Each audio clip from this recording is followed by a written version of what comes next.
close your eyes. Somewhere in the dark, a wolf is howling. The Tiber River moves quietly through the night. A cold wind sweeps across 7 hills that, at this moment, mean nothing to the world. We are standing somewhere in central Italy, perhaps in the 8th century before the Common Era. The soil beneath our feet is red and rough. The people who live here are few, and their shelters are made of mud and reeds. These people will one day rule the known world. The journey we are about to take together is not simply a story of conquest. It is a story about transformation, about how a village becomes a city, how a city becomes a republic, how a republic tears itself apart, and how from those ruins, an empire rises. It is a story that stretches across 1,000 years of human ambition, brilliance, cruelty, love, and loss. And here is why it matters to us, tonight, in this moment, because we are still living inside it. When you step into a courthouse,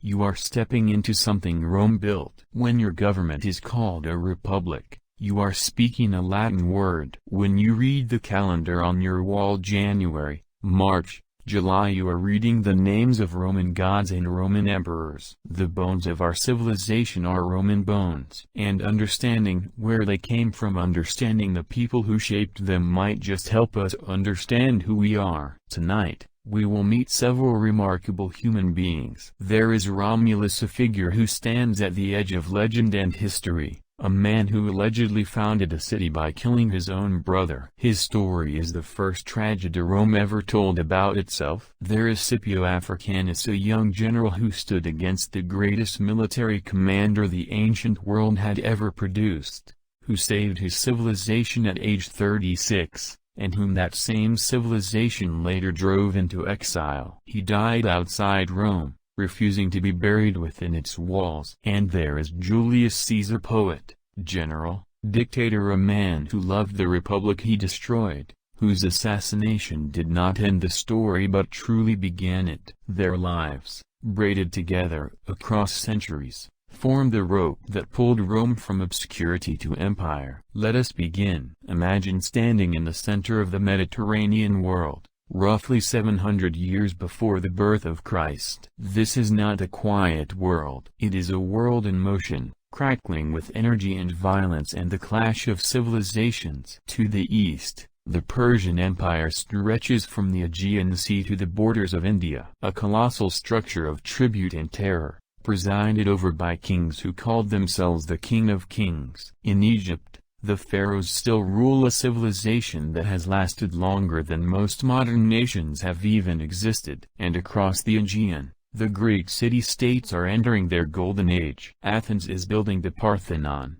Socrates is beginning to ask his dangerous questions, and Greek merchants are threading their ships through every corner of the Mediterranean. These are the great powers of the ancient world. And the Italian peninsula? It barely registers. In the north of Italy, a sophisticated people called the Etruscans have built a network of city-states with running water, elaborate religious rituals, and a written language. In the south, Greek colonists have established prosperous settlements, so many that the Romans would later call the region Magna Graecia, Great Greece. And in between, in the middle stretch of the peninsula, various Latin and Italic tribes scratch out a living in hill villages and river settlements. One of those settlements sits on 7 hills above the Tiber River. If you could visit it in the 8th century BC, you would not be impressed. The air smells of tanning hides and wood smoke and the river mud that gets into everything. The sounds are animals, oxen, sheep, the occasional pig, and the voices of people who speak an early form of Latin, a language that sounds rougher and harder than the elegant tongue it will become. The huts are small. The boundaries between one settlement and the next are fluid, contested, marked by blood rather than treaty. But the location is remarkable. The Tiber is navigable far inland, making it a natural highway for trade. Salt deposits near the coast make the lower Tiber Valley a vital corridor for commerce, salt being one of the most precious commodities of the ancient world. And here, where the river bends, where several ancient roads cross, is a ford, a crossing point, the place where travelers from the north going south, and travelers from the east going west, all passed through the same patch of land. Rome did not choose its location. Its location chose Rome. Before there was a city, there was a crossroads. And crossroads have a way of becoming cities. The political landscape of this world was, by our standards, brutally simple. Power belonged to whoever could take it and hold it. Might made right, or rather, might made law, and law eventually made civilization. The city-states of the ancient world rose and fell, not according to any grand historical plan but according to the ruthless arithmetic of military strength, agricultural surplus, disease, and luck. Into this world, Rome was born tentatively, messily, improbably. For nearly 2.5 centuries after its traditional founding in 753 B.C., Rome was a monarchy. It had 7 kings, though some of those kings may be more legendary than historical. The last of them, Tarquinius Superbus Tarquin the Proud, was, by all ancient accounts, a tyrant. His reign ended not with a battle but with a scandal. According to the Roman historian Livy, a noble woman named Lucretia was assaulted by the king's son. She told her father and husband what had happened, insisted they avenge her, and then took her own life. Her death was not a private tragedy. It was a spark. The noble Lucius Junius Brutus, yes, an ancestor of that Brutus, carried her body into the public square and used her death to ignite a revolution. The king was expelled. The monarchy was abolished. And in 509 B.C.,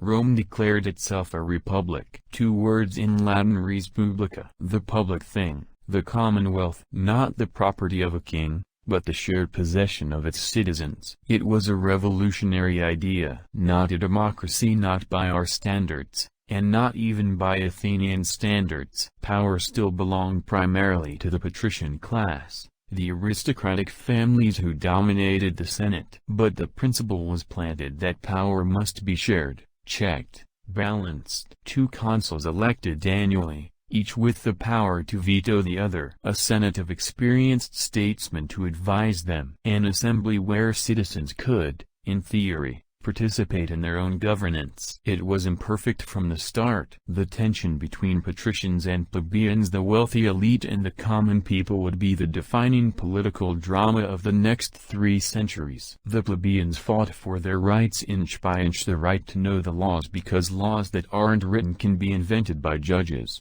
the right to serve as consuls, the right to their own elected officials called tribunes, who could veto actions harmful to the people. This was Roman politics. Slow, grinding, contentious, occasionally bloody, but real. And through this imperfect process, Rome grew stronger. The early centuries of the Republic are a story of survival. Every few decades brought a new existential threat. There were wars with neighboring Latin cities, wars with the Etruscans, wars with the Samnite tribes of central Italy, fierce mountain warriors who fought Rome to a standstill more than once. And then, in 390 B.C., came the Gauls. A Celtic tribe from northern Europe swept into northern Italy and drove southward. The Roman army met them at the Ilia River and was shattered. The Gauls sacked Rome. They burned the city. They killed anyone who hadn't fled. For days, the only part of Rome that remained free was the Capitoline Hill, the citadel at the city's heart.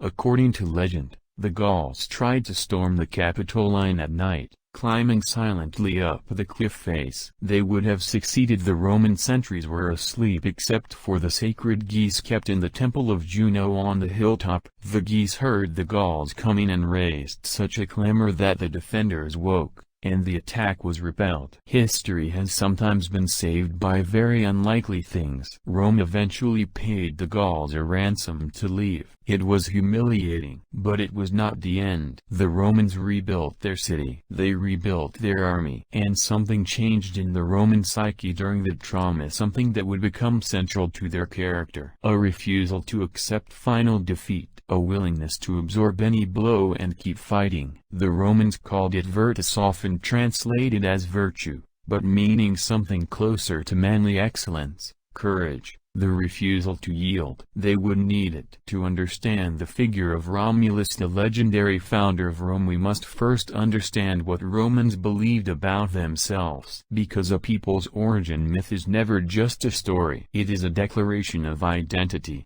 a claim about what they are made of, and what they believe their purpose to be. The Romans traced their lineage not to any local Italian ancestor but all the way back to Troy. When Troy fell burned to ash by the Greeks after 10 years of siege, a Trojan prince named Aeneas escaped, carrying his aged father Anchises on his shoulders and holding his young son Ascanius by the hand. Aeneas walked out through the flames. The gods, particularly Venus and Jupiter, had decreed that Aeneas would found a new civilization in the West. So he sailed through storms, through encounters with gods and monsters, through the tragedy of his love affair with the Carthaginian queen Dido. He sailed west, until he reached the shores of Italy. His descendants founded the city of Alba Longa. Generations passed, and then, from the royal line of Alba Longa, twin boys were born, Romulus and Remus. Their mother was a Vestal virgin and a princess. Their father, it was said,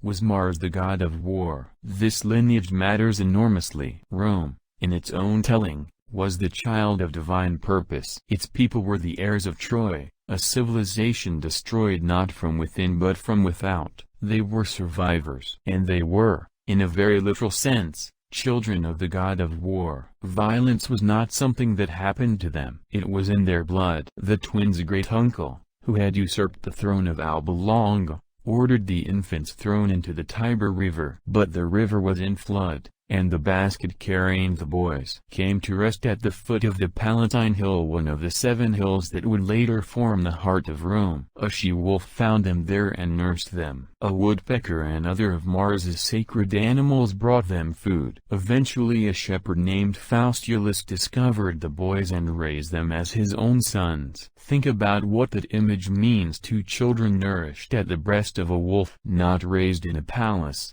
not educated in a library, not protected behind walls, raised by the wild. Half civilization, half nature. Hard where others are soft, adaptable where others are brittle. This is how Rome chose to understand itself. When the brothers grew to manhood, they overthrew their great-uncle, restored their grandfather to the throne, and decided to build a new city of their own. But a conflict arose. They could not agree on which hill to build on, or which of them would be king. They agreed to decide by augury, the reading of omens from the flight of birds, one of the most ancient Roman religious practices. Remus, watching from the Aventine Hill, saw 6 vultures. Romulus, on the Palatine, saw 12. Romulus had won, but Remus was not ready to accept defeat. In contempt of his brother's plans, he leaped over the half-built walls that were being constructed around the Palatine Hill. It was a gesture of mockery. You call this a wall?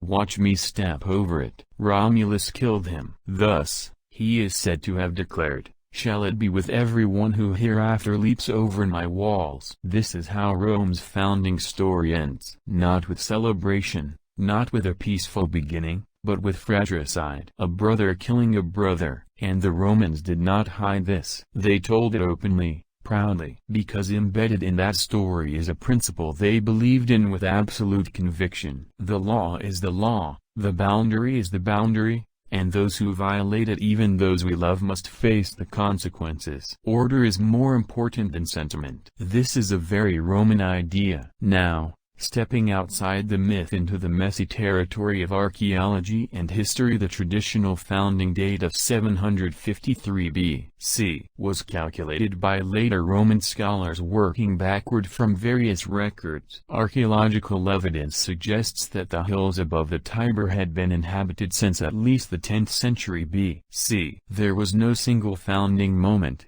no solitary genius who drew a circle in the dirt and said here. Rome grew slowly, organically, through the merging of multiple Latin communities on neighboring hills. But the myth tells a psychological truth that the archaeology cannot. According to legend, Romulus built his city by opening it to everyone: runaway slaves, criminals, exiles, refugees from other cities. Rome from its very beginning was a city of outsiders, and when the male settlers needed wives, Romulus invited the neighboring Sabine people to a festival and then had the Sabine women carried off. The rape of the Sabine women, as it is called in art history, an act of shocking violence that somehow, in the Roman telling, became the founding of the Roman family. The Sabine women eventually chose to remain with their Roman husbands and interceded to stop the war between their fathers and their new people. Rome absorbed, Rome assimilated. Rome took what it needed from the world around it and made it Roman. That was not a flaw in the Roman character. That was the Roman character. The greatest empire the ancient world ever produced began as a city of refugees and runaway slaves on 7 hills above a muddy river. There is something extraordinary in that. In the long arc of the Roman Republic, 2 men stand out as the central figures of its most defining crisis. One was Rome's greatest nightmare. The other was Rome's unlikely salvation. And Rome repaid that salvation with betrayal. Let us begin with the nightmare. His name was Hannibal Barca. He was born in Carthage, a powerful city-state on the northern coast of Africa in what is now Tunisia. Carthage had built a commercial empire across the western Mediterranean: Spain,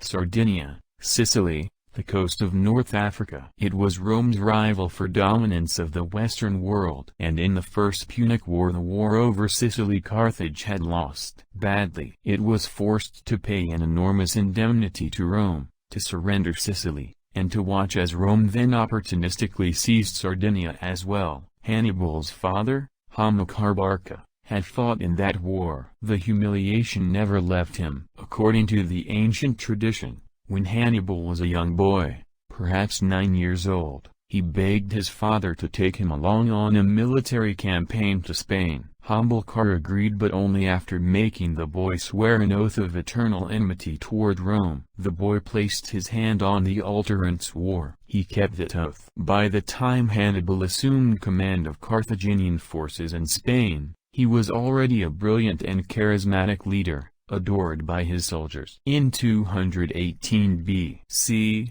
he made a decision so audacious that Roman commanders initially refused to believe it was happening. He would march overland from Spain, through southern Gaul, across the Alps, and descend into Italy from the north to strike at Rome in her own homeland. The Alps crossing was, by any reasonable calculation, impossible, or at least suicidal. Picture it: tens of thousands of soldiers, thousands of horses, and most famously war elephants, enormous African battle elephants, attempting to cross mountain passes in late autumn, in snow and ice and driving wind. Men lost their footing on paths no wider than a horse's length, tumbling into ravines that swallowed them whole. The cold was absolute. The local Gallic and Alpine tribes attacked the column at every opportunity. Hannibal lost roughly half his army crossing the Alps. He arrived in northern Italy with perhaps 26,000 exhausted, frost-bitten soldiers. And then immediately, without rest, he began winning the Trevi River, Lake Trasimene. And then, in 216 B.C., the Battle of Cannae. Cannae may be the most studied battle in military history. Hannibal faced a Roman army of perhaps 70,000 men, the largest Rome had ever fielded at one time. It outnumbered his forces by nearly 2 to 1, and he destroyed it. His tactic was an envelopment, a double encirclement that drew the Roman soldiers into a tightening net until they could barely lift their arms to fight. By the end of the day, somewhere between 50 and 70,000 Romans lay dead. 2 consuls had commanded the Roman forces. One died on the field. The other fled with a few thousand survivors. Imagine that number: 50,000 dead in a single afternoon. News of Cannae reached Rome in the evening. The city descended into a kind of stunned, wailing grief. Women rushed into the streets. Rumors spread that Hannibal's cavalry was already at the city gates. Some senators proposed abandoning Rome entirely, sailing to found a new city elsewhere. But Rome did not break. The Senate gathered its composure. It refused to negotiate with Hannibal. It refused to ransom the thousands of soldiers he had taken prisoner, a decision of breathtaking coldness, essentially condemning those men to slavery. It appointed a dictator, raised new legions, and told its citizens, "We are not done." This is the moment when we see most clearly what the Roman Republic was made of. Not tactical brilliance, Hannibal had outgeneraled them repeatedly. Not numerical superiority, they were losing men at catastrophic rates. But something else. A refusal to accept defeat as final. A willingness to absorb unimaginable punishment and continue. Hannibal marched through Italy for 15 years. He won battle after battle. He devastated the countryside. He cultivated alliances with Rome's Italian allies, many of whom defected to his cause after Cannae. He was, by any measure, the greatest general of his era, perhaps one of the greatest in history. But he never took Rome. There are several reasons why. He lacked siege equipment to storm Rome's walls. Carthage, engaged in its own political struggles, never sent him the reinforcements he needed. And Rome adopted what we might call a war of exhaustion. The brilliant Roman general Fabius Maximus, nicknamed the Delayer, refused to give Hannibal the set-piece battles he wanted. Instead, the Romans harassed his flanks, cut his supply lines, and recaptured the Italian cities he had won, one by one. It was slow and painful and unglamorous. And it worked. But the man who finally ended the war, who found a way to defeat Hannibal decisively, was not Fabius. It was a young soldier who had survived Cannae. His name was Publius Cornelius Scipio. He was 24 years old when he volunteered to take command of Rome's battered forces in Spain. His father and uncle had both died there, fighting Hannibal's brother Hasdrubal. The Senate hesitated. He was so young, so untested in independent command. But no one else stepped forward. Scipio arrived in Spain and began doing something unusual. He studied Hannibal. He analyzed the Carthaginians' tactics, the speed, the flexibility, the ability to use cavalry as a decisive weapon, the enveloping maneuver. And then he began teaching those same tactics to Roman soldiers. He was not inventing a new way of war so much as learning from his enemy and making that knowledge Roman. In 209 B.C., he captured Cartagena, the main Carthaginian base in Spain, in a single day's assault, using a combination of naval attack, ground assault, and his knowledge that a lagoon protecting one side of the city became shallow at low tide. His soldiers waded across where the enemy had thought no attack was possible. In 206 B.C., at the Battle of Ilipa, he defeated a larger Carthaginian force in Spain with a tactical maneuver of breathtaking complexity. He had driven Carthage out of Spain. But Scipio wasn't done. He went back to Rome and proposed the truly radical idea: rather than defending Italy from Hannibal, Rome should invade Africa, strike at Carthage itself, force Hannibal to come home and fight on his own ground. The Senate was divided. Fabius Maximus,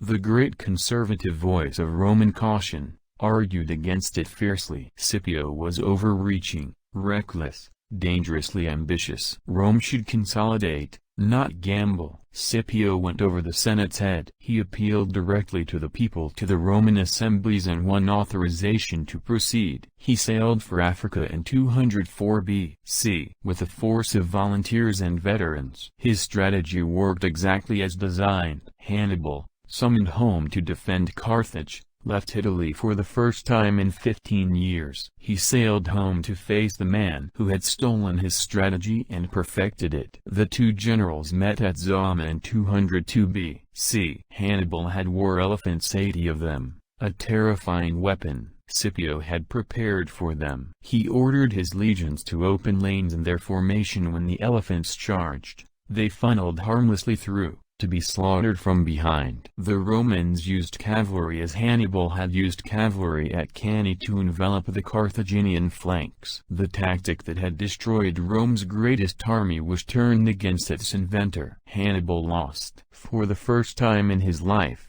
he lost a battle. Carthage sued for peace. The war that had threatened Rome's existence was over. And the Roman people gave Scipio the name that has lasted to this day, Africanus, the conqueror of Africa. He returned to Rome to the greatest triumph the city had seen. The crowds lined the streets. History had been made by a man of 34. And then Rome destroyed him. Political enemies, some out of ideology, Some out of simple jealousy brought charges against him. Financial impropriety, mishandling of funds, inappropriate dealings with the enemy. The accusations were almost certainly politically motivated. But in Rome's republican system, the law applied to everyone. Even its greatest hero. Scipio refused to dignify the trial with a defense. According to Livy, on the day he was called to account before the people, he appeared in the forum, reminded the crowd that it was the anniversary of the Battle of Zama,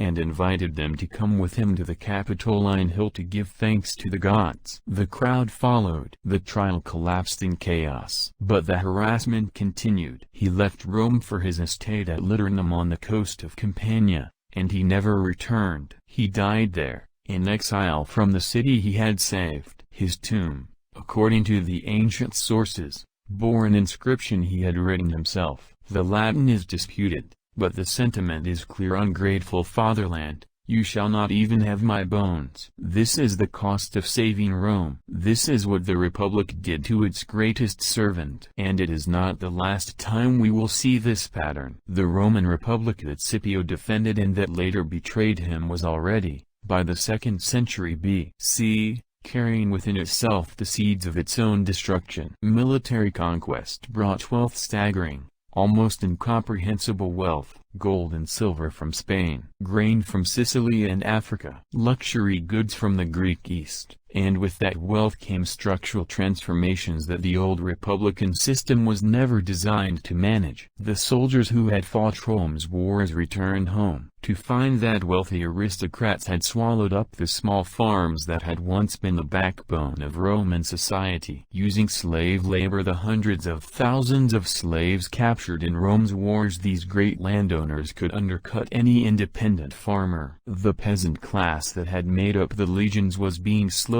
destroyed. Meanwhile, Rome's Italian allies, the cities and peoples who had fought alongside Rome for centuries but been denied full Roman citizenship, were growing resentful. They had bled for Rome. They had not been rewarded. And the city of Rome itself was filling up with displaced people, former soldiers who had sold their farms, former farmers who had been driven off their land, freed slaves, migrants from across the Mediterranean. They crowded into apartment buildings in Italy 6 and 7 stories tall, dangerously built, prone to fire and collapse. They depended on the grain dole the city provided. They were angry. The Republic's political system, designed for a city of citizen farmers who participated personally in assemblies, was not equipped for any of this. The Senate was still dominated by the same old families. The laws still privileged the wealthy, and the growing army of the landless poor was increasingly available to anyone who promised them something. Tiberius Gracchus,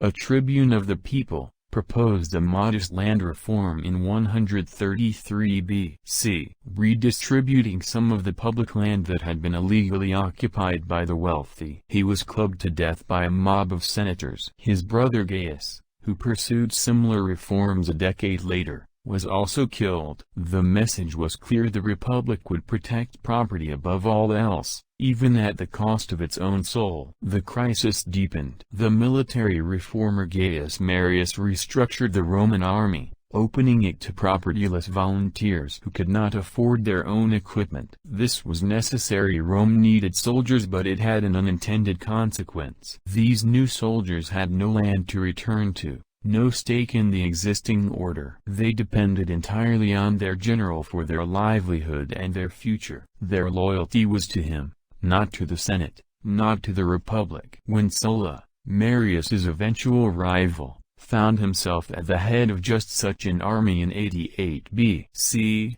he did something that would have been unthinkable a century earlier. He marched that army to Rome. Soldiers with drawn swords in the streets of the capital. The Republic had crossed a line it could not uncross. Into this broken world, a world of unprecedented wealth and unprecedented poverty, of political paralysis and military strongmen, was born Gaius Julius Caesar. He came from an old patrician family, the Julii, who traced their ancestry to Aeneas himself, and through Aeneas to the goddess Venus. Noble blood, Ancient name and absolutely no money. The family had fallen on hard times. The mansion had debts. Young Julius grew up understanding, acutely, the gap between what his name promised and what his circumstances provided. He was, by all ancient accounts, extraordinary, and he knew it. Brilliant in every field he touched. A superb military commander. A gifted orator, one of the finest speakers of an age that worshipped oratory. A writer of elegant,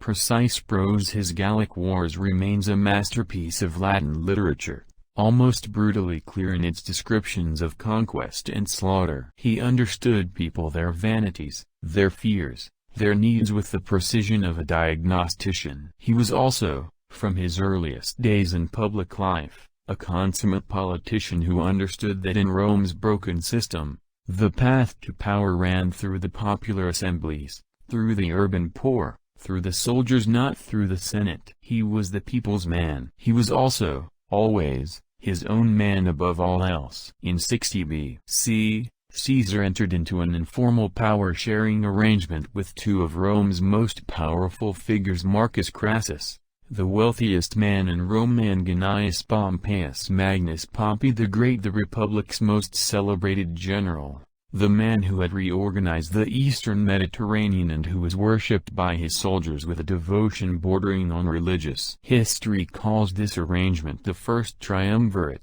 though at the time it had no official name. It was simply three men who had decided they would be more useful to each other than in competition. Caesar used this alliance to secure what he really wanted: a military command. He was appointed governor of Gaul, the vast territory north of the Alps that roughly corresponds to modern France, Belgium, and parts of Switzerland and Germany. It was 58 B.C. He was 42 years old. He had a reputation and ambitions, but as yet no great military achievement. He would spend the next 8 years creating one. The Gallic Wars were, from the perspective of the Gauls, a catastrophe of almost incomprehensible scale. Caesar fought tribe after tribe, city after city, alliance after alliance. He was brilliant on the battlefield, flexible, fast, willing to take personal risks that inspired his soldiers to extraordinary efforts. At the siege of Alesia in 52 B.C., he built 2 rings of fortification simultaneously, one facing inward to contain the besieged Gauls, one facing outward to repel the relief army, and held both while vastly outnumbered. Modern estimates suggest that the Gallic Wars killed approximately 1 million people and enslaved another million. Caesar himself wrote about it without apparent remorse. He was doing what Roman generals did. He was building an empire. He was building an army loyal to him personally. He was building his future. By the time his command in Gaul was drawing to a close, the political situation in Rome had transformed. Crassus had died in battle against the Parthians in 53 B.C. A disastrous campaign that ended with his head being used as a prop in a Parthian theatrical performance. The triumvirate was gone. Pompey and Caesar circled each other like two great predators in a shrinking cage. The Senate, which feared Caesar and had always distrusted him, aligned itself with Pompey. In January of 49 B.C., the Senate passed a resolution ordering Caesar to lay down his command and return to Rome as a private citizen. It was, everyone understood, an order designed to strip him of his legal protections and expose him to political prosecution. Caesar's army was encamped in northern Italy. Ahead of him lay the Rubicon River, a small, unremarkable waterway that marked the boundary between his province and Roman Italy proper. No Roman governor was permitted to bring his army across that line. It was one of the Republic's most fundamental laws. The law that prevented another Sulla. He stood at that river's edge for a long time. We know this from the ancient sources. He deliberated, weighing what he was about to do. Crossing the Rubicon meant civil war. It meant putting his soldiers against other Roman soldiers. It meant the end of one world and the beginning of another, though what that other world would be, he could not know. Can you feel the weight of that moment?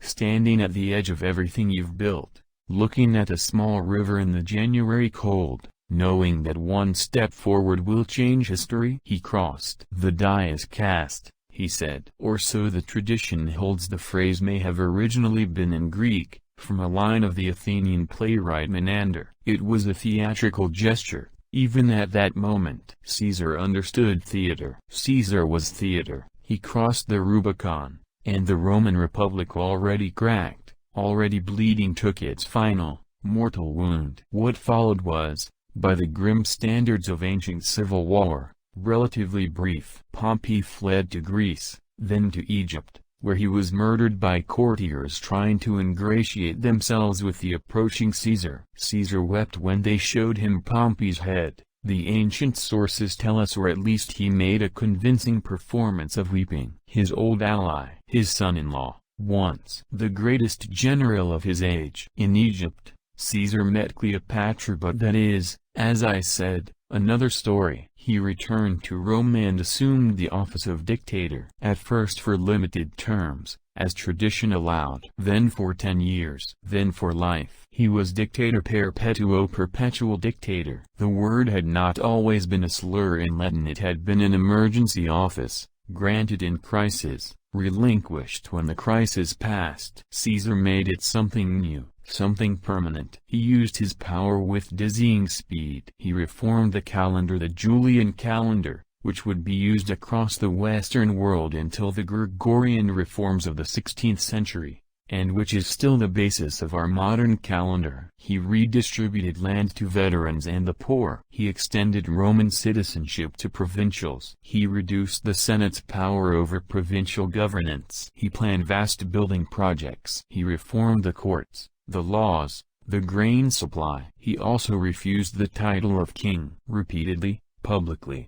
with great ceremony. When his ally Mark Antony offered him a crown at the festival of the Lupercalia, Caesar pushed it away 3 times, playing to the crowd. He was not a king. Kings were what Rome had expelled 5 centuries before. He was something else, something for which there was, as yet, no name. The Republicans, those who still believed in the old system, who still thought the Senate should govern, watched all this with growing horror. They were led, philosophically, by a man named Marcus Junius Brutus. Brutus was a Stoic philosopher, a man of genuine principle and genuine idealism. He was also someone Caesar had loved and trusted, the sort of younger man Caesar had mentored and protected. Brutus agonized. He truly believed that Caesar was destroying the Republic. He truly believed that killing Caesar was an act of patriotism, not murder. He convinced himself that removing the tyrant would restore the Republic to health. He was wrong, but his conviction was sincere. On the 15th of March, 44 B.C., the Ides of March, a group of approximately 60 senators gathered around Caesar in the theater of Pompey, which was serving as a temporary Senate meeting place. One senator stepped forward with a petition. As Caesar reached to push it aside, the attack began. Each man struck his blow. 23 wounds in total. Caesar fell at the foot of a statue of Pompey, his dead rival. The ancient sources record that when Caesar looked up and saw Brutus among his attackers, he said something in Greek, possibly a language of intimacy between educated Romans. Shakespeare famously gave him the Latin phrase "et tu, Brute?" and "you, Brutus?" Whether Caesar said anything at all, or what he said, if he did, we cannot know. But the question that phrase captures is eternal. What do you do when the person you loved most is the one who destroys you? The assassins had expected the Senate to rally behind them, to acclaim them as liberators. Instead, the senators fled in panic. The Roman mob, when word spread that Caesar was dead, erupted in grief and fury. At Caesar's funeral, his will was read. He had left 75 drachmas to every Roman citizen, and his gardens to the public. The crowd wept, and then they burned the city. The assassins found themselves hunted. The Republic they had killed Caesar to save was nowhere to be seen. Into the chaos stepped a young man who had been in Macedonia when Caesar died. Slim, pale, reportedly not robust in health, 18 years old. He had been named in Caesar's will as his adopted son and primary heir. His name was Gaius Octavius Thurinus. He would become Gaius Julius Caesar Octavianus. History knows him as Augustus. No one, not Cicero, Not Mark Antony, not the assassins, not the senators took him seriously at first. He was too young, too inexperienced. He had no army of his own and no political base. Antony, Caesar's great lieutenant, dismissed him contemptuously. That was a mistake. Octavian, as we'll call him until he becomes Augustus, was perhaps the most politically gifted figure in Roman history, possibly in any history. He combined an absolute clarity about his long-term objectives with a patient willingness to build toward them step by step, never overreaching, never letting his ambition show more than was useful. He made alliances, broke them when necessary, made new ones. He fought, he maneuvered, he waited. Together with Mark Antony and a third figure named Lepidus, he formed the second triumvirate, this one official, with legal authority to reorganize the state. They hunted down Caesar's killers. At the Battle of Philippi in 42 B.C., Brutus and Cassius were defeated. Both committed suicide. The Republic's last defenders were gone. The triumvirs divided the Roman world between them. Lepidus got Africa. Antony got the east. Octavian we got the west, which seemed, at the time, the less a prize. But the west included Italy. And Octavian began, quietly and methodically, to consolidate everything. Antony made it easier for him. Drawn into the orbit of Cleopatra and the gorgeous, decadent world of the Hellenistic East, Antony became and Romanized something foreign, something un-Roman. He wore Eastern clothing. He was reported to be drunk at official functions. He gave Roman provinces as gifts to Cleopatra's children. He repudiated his Roman wife, who happened to be Octavian's sister. And then he published a will leaving his body to be buried in Alexandria rather than Rome. Octavian had the will read in the Senate. It was a masterwork of propaganda, whether or not the will was authentic. He framed the coming war not as a Roman fighting a Roman, but as Rome defending itself against a foreign queen and her Roman puppet. At the Battle of Actium in 31 B.C., the fleets met off the western coast of Greece. Antony and Cleopatra's combined forces were larger, but Octavian's Admiral Agrippa, brilliant, underrated, one of history's great naval commanders, outmaneuvered them. At a crucial moment in the battle, Cleopatra's squadron turned and fled, sailing south toward Egypt. Antony followed her, abandoning his own men. It was over. Antony and Cleopatra reached Alexandria. Antony, receiving false news that Cleopatra was dead, took his own life. Cleopatra, the last of the Ptolemaic dynasty, the last queen of an independent Egypt, a woman of extraordinary intelligence and political skill, tried to negotiate with Octavian. When she realized he intended to display her in a Roman triumph, paraded through the streets in chains, she died. The exact method the ancient sources debate. The famous asp may be legend, but the queen died by her own choice rather than submit to Roman spectacle. Egypt became a Roman province. The Ptolemaic dynasty, heirs of Alexander the Great's general, was extinct, and Octavian stood alone over the entire Mediterranean world. In January of 27 B.C.,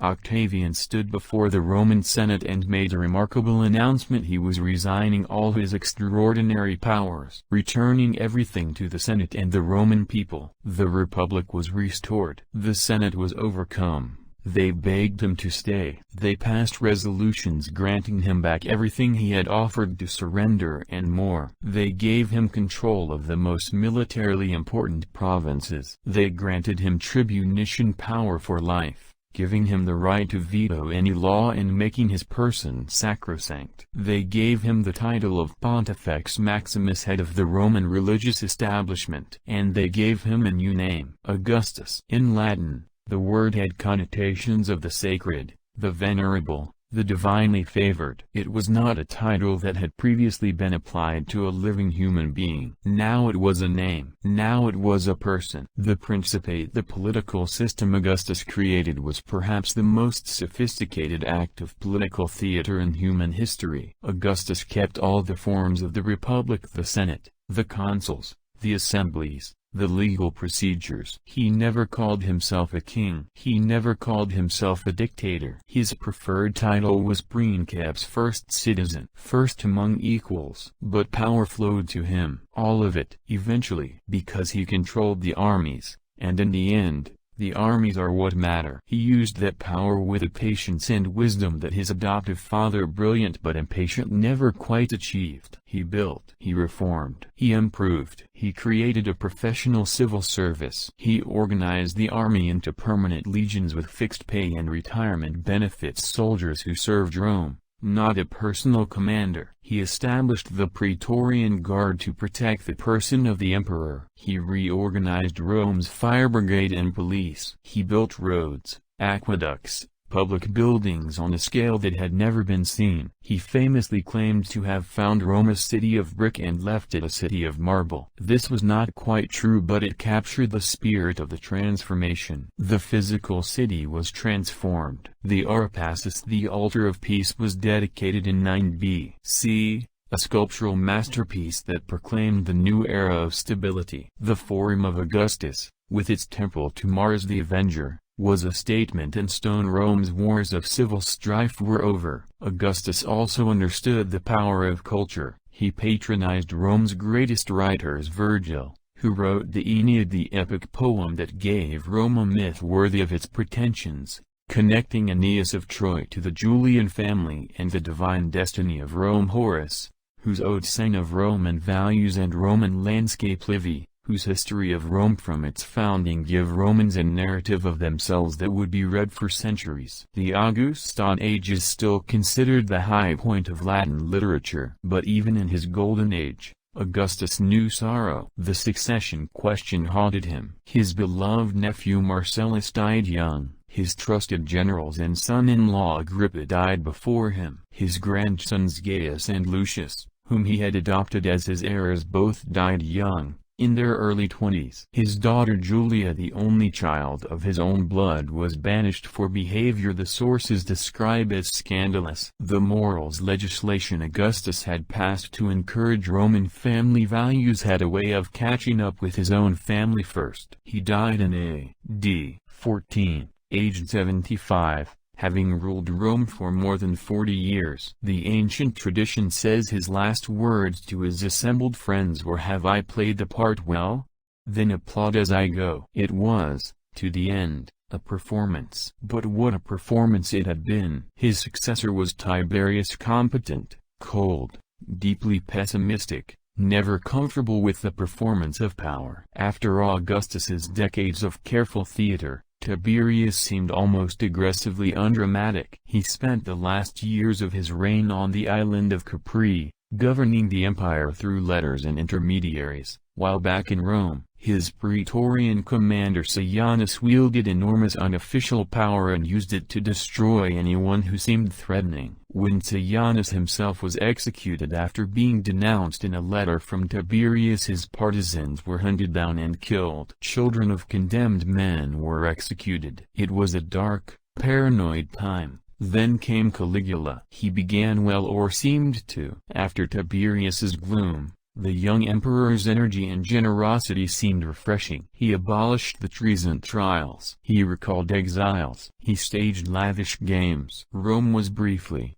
genuinely delighted. And then, after perhaps 6 or 8 months of rule, something changed. Whether it was illness, psychological breakdown, the corrupting effect of absolute power, or simply that the early behavior had been performance and the mask slipped, we cannot know with certainty. What we know is that the Caligula of history's later account is a figure of shocking violence and apparent madness, executing people on whims, humiliating senators, claiming divine status, appointing his horse to the consulship. This last detail almost certainly an exaggeration or a misunderstanding, but reflective of the contempt he showed for Rome's institutions. He was assassinated by members of the Praetorian Guard in A.D. 41, after less than 4 years of rule. In the chaos that followed, the guard found a man hiding behind a curtain in the imperial palace, shaking with fear. He was Claudius Caligula's uncle,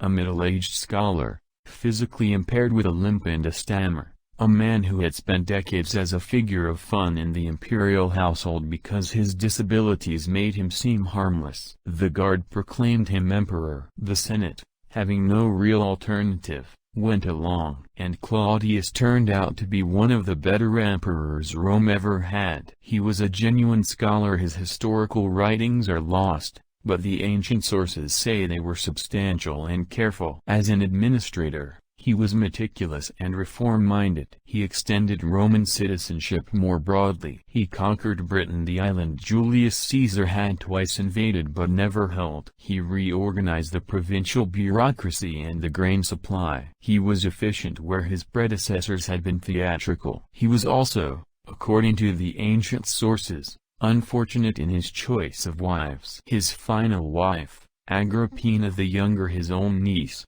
which caused considerable comment, was, in the traditions telling, a woman of formidable and ruthless ambition. She maneuvered to secure the succession for her son from a previous marriage. That son's name was Nero. And in A.D. 54, Claudius died reportedly of poisoned mushrooms. Agrippina became regent. Nero. The name alone carries its own gravity. In his early years, guided by his tutor the philosopher Seneca and the Praetorian commander Burrus, Nero's reign was actually quite competent. He was generous. He was interested in the arts, genuinely so, not as a pose. He performed publicly as a singer and a charioteer, which scandalized the senatorial class but delighted the urban mob. The violence came later. His mother was killed on his orders, after a failed attempt to drown her in a rigged boat. His wife was executed. Seneca was ordered to open his veins,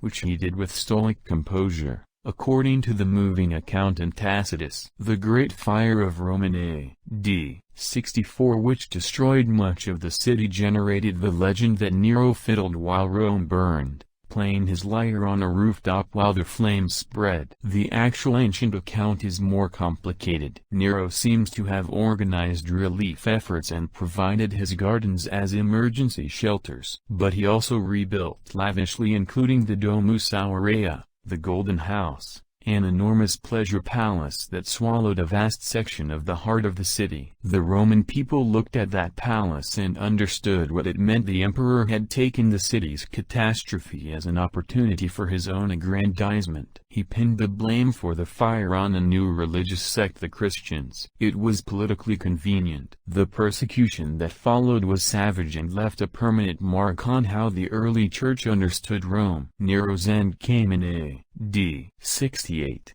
Provincial governors revolted. The Senate declared him a public enemy. Abandoned by his guards, unable to face the indignity of capture, he reportedly died by his own hand with help. His last words, in the tradition, were, "What an artist dies in me." After the chaos of the Year of the Four Emperors, a single year in which 4 men claimed the throne and 3 of them died, the Flavian dynasty took power under Vespasian. A general, a pragmatist, a man of decidedly unaristocratic origins, his father was a tax collector, which made him the target of snobbish jokes, which he bore with equanimity. He built, he reorganized, he paid Rome's debts, and he began the construction of the building that has become, for many people, the symbol of Rome itself, the Flavian Amphitheater. We know it as the Colosseum. It was dedicated in A.D. 80, under Vespasian's son Titus. It could hold an estimated 50,000 spectators. It was built with the spoils of the Jewish war, including,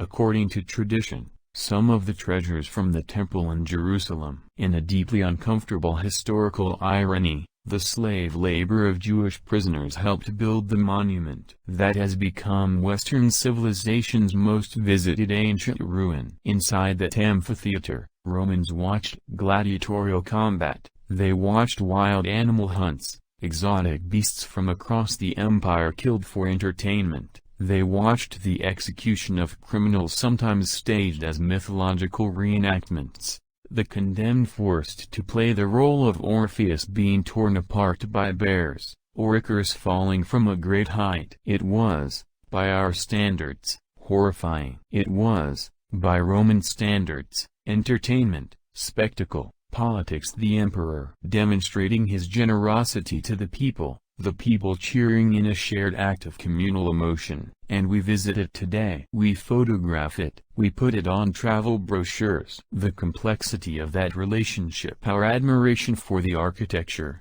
our discomfort with what happened inside is itself a kind of inheritance. We cannot fully separate ourselves from Rome, even when we want to. After the Flavians came the 5 good emperors Nerva, Trajan, Hadrian, Antoninus Pius, and Marcus Aurelius, from A.D. 96 to 180, roughly 84 years. The historian Edward Gibbon wrote that this period was the happiest and most prosperous in the history of the human race. That judgment reflects its time and its cultural assumptions. But something is captured in it. These 8 decades were, by the standards of the ancient world, remarkably stable, remarkably well governed, remarkably productive. Trajan expanded the empire to its greatest extent, pushing into Dacia, modern Romania, and briefly into Mesopotamia. His column, standing in the Forum of Trajan in Rome, winds upward for 30 meters, telling the story of his Dacian campaigns in a continuous frieze of carved stone, more than 150 seen spiraling toward the sky. It is a graphic novel in marble, still standing after 19 centuries. Hadrian pulled back. He recognized that the empire had probably reached the practical limits of sustainable expansion. He traveled the empire personally, extensively, spending more time outside Rome than in it. In Britain, he ordered the construction of a massive stone wall across the island's northern neck to mark and defend the empire's frontier against the unconquered tribes of Caledonia. Hadrian's wall still crosses the English countryside, stretching nearly 80 Roman miles from coast to coast. Hadrian also rebuilt Athens, lavished attention on the Greek East, and displayed a Philhellenism, a love of Greek culture that earned him the nickname Graeculus, the Little Greek, from those who found his tastes too refined and insufficiently Roman. He loved a young man named Antinous with a devotion that the ancient sources describe in terms that leave little ambiguity. When Antinous drowned in the Nile in A.D. 130, the circumstances were never fully explained. Hadrian's grief was profound and public. He deified the young man,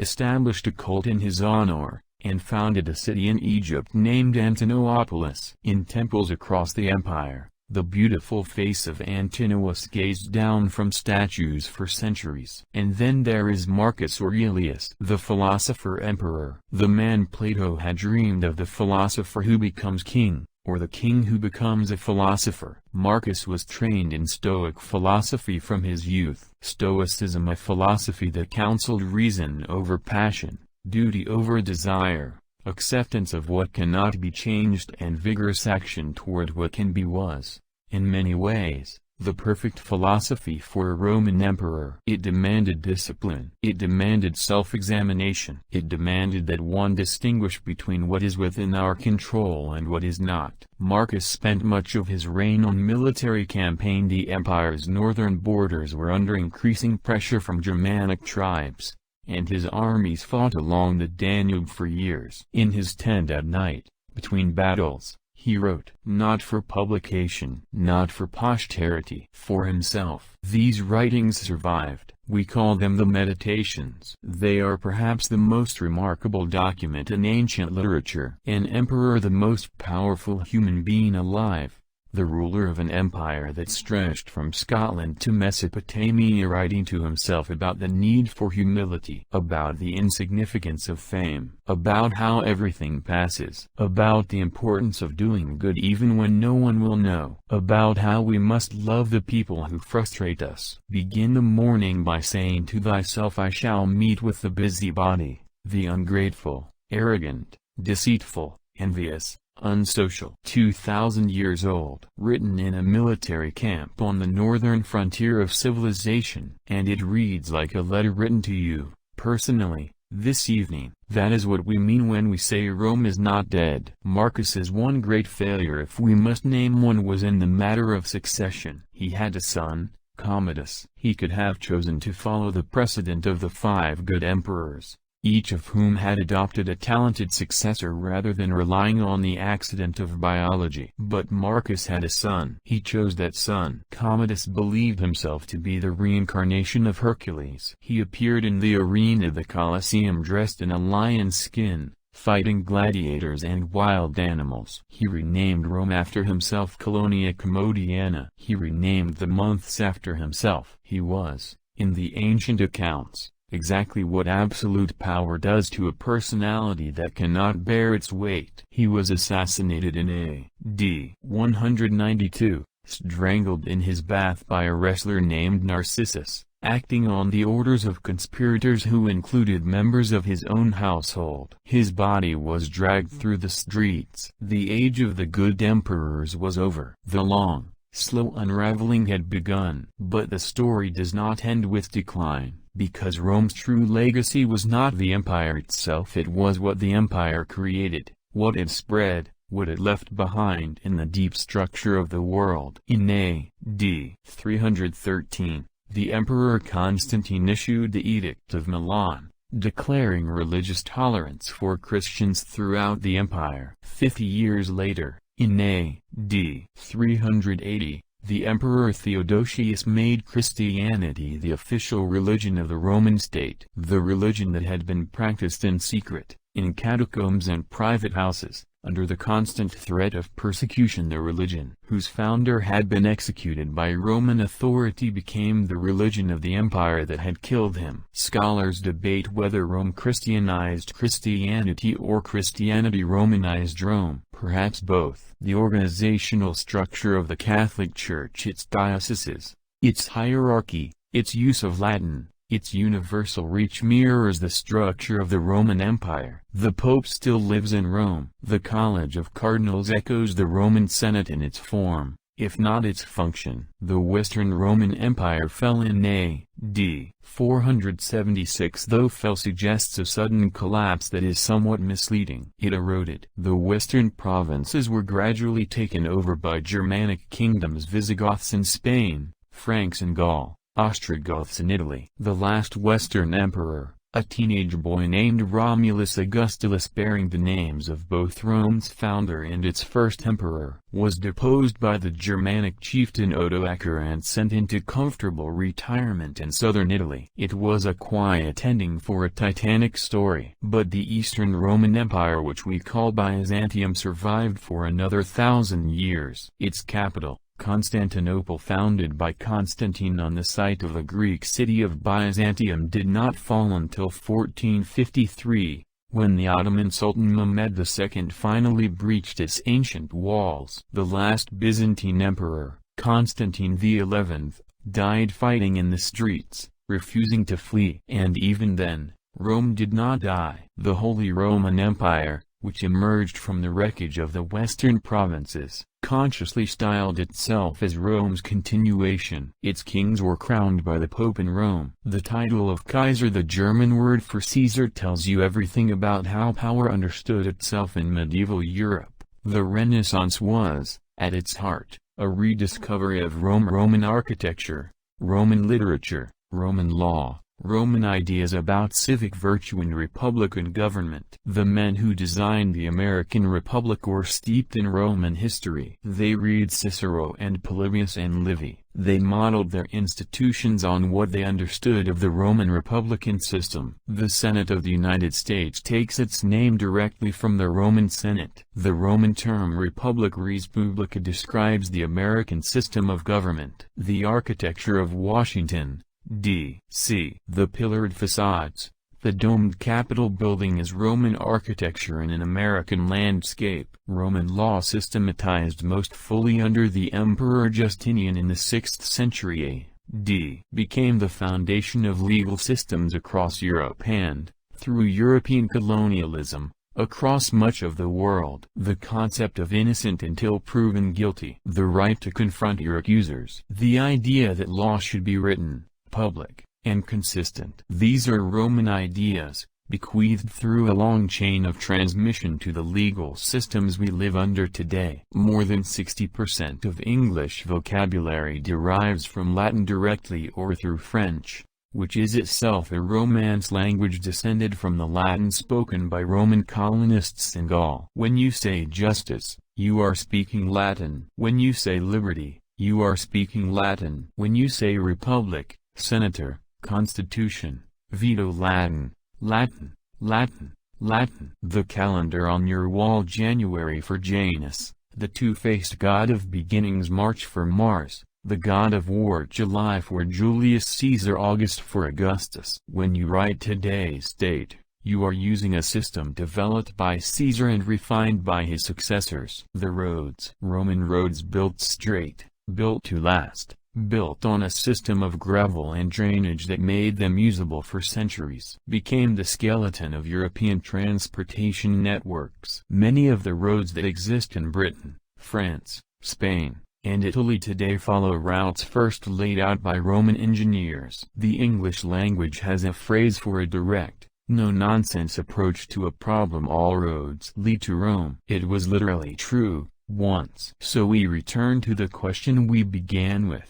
Standing on those 7 hills above the Tiber River in the darkness of antiquity, did Rome fall? Or is it still here? Tonight, we have traveled a very long way together, from a small village on 7 hills to an empire that touched 3 continents. From a she-wolf nursing twins in the mud to a philosopher-emperor writing about humility in a military tent. From a republic built on the idea of shared governance to an empire built on the genius of one man who preserved the republic's form while gutting its substance. What does Rome say to us tonight? I think this: that no civilization, however powerful, lasts forever in the form it takes. But the ideas a civilization generates about law, about governance, about what we owe each other as citizens, about the relationship between order and freedom, those ideas outlast the civilization itself. They flow forward through time, embedded in languages and laws and architectural forms and political vocabularies,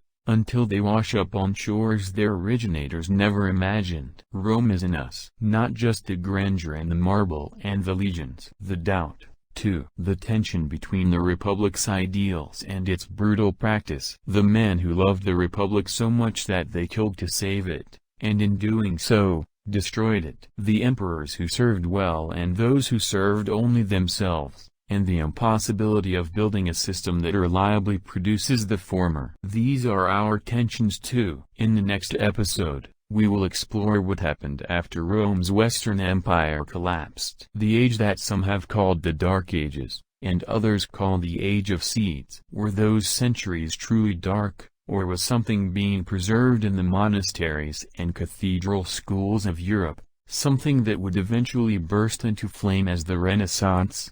And how did a group of monks with quill pens and candlelight become the keepers of Western civilization? You won't need to open your eyes for that. It's waiting for you next time. If tonight's journey added something to your evening, some color, some depth, some companionship in the quiet, please subscribe to this channel. And if you leave a comment telling me which moment tonight spoke to you most: Caesar standing at the Rubicon, or Scipio dying in exile, or Marcus Aurelius writing his private letters to himself in a military tent, I will read every one of them. Your responses make this channel what it is. Sleep well tonight. Dream of marble cities and long roads and the sound of Latin spoken under a Mediterranean sky.